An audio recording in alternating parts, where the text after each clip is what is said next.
बहुत समय पहले की बात है। हिमालय की तराइयों के पास एक छोटा सा गांव था। वहां की जिंदगी शांत थी, लेकिन लोगों के दिलों में अशांति थी।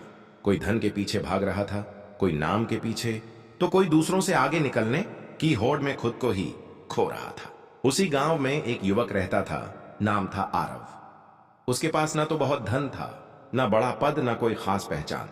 फिर भी उसके मन में एक सवाल हमेशा उठता रहता था, जिंदगी आखिर है क्या? आरव रोज सुबह सूरज उगने से पहले उठता, खेतों में काम करता, शाम को थका हुआ घर लौटता और रात को उसी सवाल के साथ सो जाता। उसने देखा था कि गांव के अमीर लोग भी परेशान रहते हैं और गरीब लोग भी। किसी के पास सब कुछ था, फिर भी सुकून नहीं था। किसी के पास कुछ नहीं था, फिर भी चेहरे पर हल्की सी मुस्कान थी। यही विरोधाभास उसे सोचने पर मजबूर करता। एक दिन गांव में एक साधु आया। उसके चेहरे पर अजीब सी शांति थी। न उसके पास कोई सामान था, न कोई डर। लोग उसे देखने आए, कुछ ने भोजन दिया, कुछ ने प्रश्न पूछे। आरव भी उसके पास पहुंचा और बोला, महात्मा जी, जिंदगी का सही अर्थ क्या है? साधु मुस्कुराया और बोला, जिंदगी एक प्रश्न नहीं, एक अनुभव है। जब तक तुम केवल पूछते रहोगे, उत्तर नहीं मिलेगा।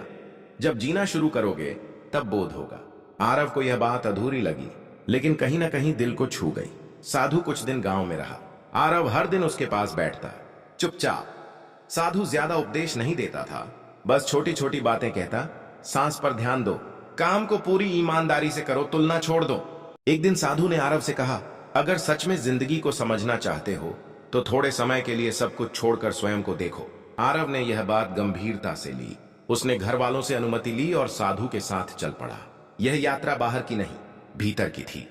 वे जंगलों से गुजरे, नदियों के किनारे रुके, कभी किसी गांव में रात बिताई तो कभी खुले आसमान के नीचे सो गए।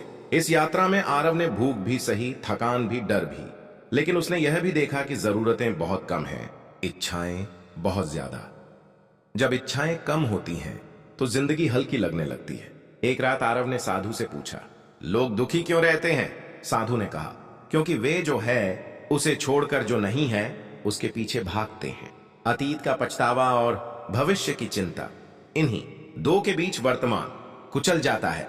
धीरे धीरे आरव के भीतर बदलाव आने लगा। उसे समझ में आने लगा कि जिंदगी का बोध किसी किताब से नहीं, अनुभव से आता है। उसने देखा कि पेड़ बिना किसी शिकायत के फल देता है, नदी बिना रुके बहती है, सूरज बिना थके रोशनी देता है। प्रकृति किसी से कुछ नहीं मांगती, फिर भी सब कुछ देती है।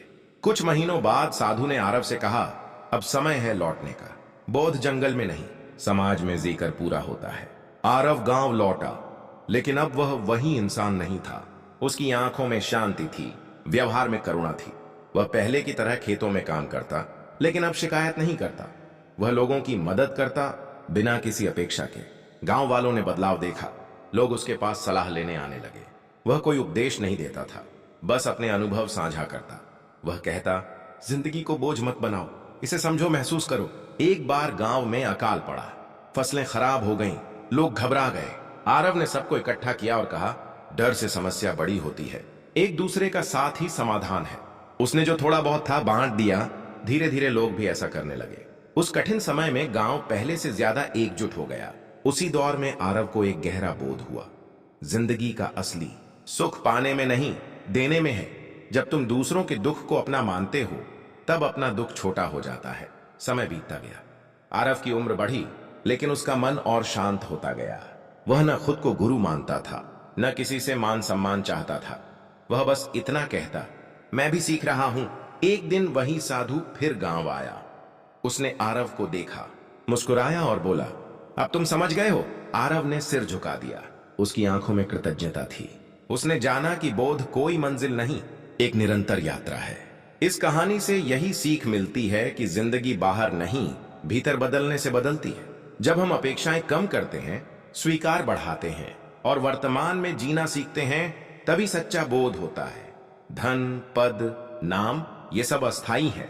स्थायी है तो केवल शांति, करुणा और समझ। अगर हम हर दिन थोड़ा बेहतर इंसान बनने की कोशिश करें, तो यही जिंदगी की सबसे बड़ी साधना है। अगर आपको यह बोध और जिंदगी पर आधारित कहानी पसंद आई हो तो लाइक करें, शेयर करें, सब्सक्राइब करें और कमेंट में बताइए कि आपको इस कहानी से क्या सीख मिली।